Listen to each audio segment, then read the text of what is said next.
श्रीलक्ष्मी श्रीमहालक्ष्मी क्षीरसागर कन्यका उत्तिष्ठ हरिसम्प्रीते भक्तानां भाग्यदायिनी।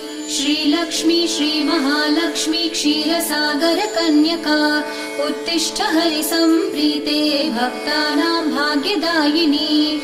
उत्तिष्ठोत्तिष्ठ श्रीलक्ष्मी विष्णुवक्षस्थलालये उत्तिष्ठ करुणापूर्णे लोकानां शुभदायिनी।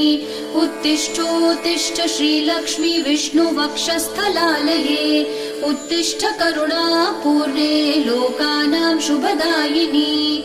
श्रीपद्ममध्यवसिते वरपद्मनेत्रे श्रीपद्महस्तचिरपूजित पद्मपादे श्रीपद्मजात जननी शुभपद्मवक्त्रे श्रीलक्ष्मी भक्तवरदे तव सुप्रभातम्।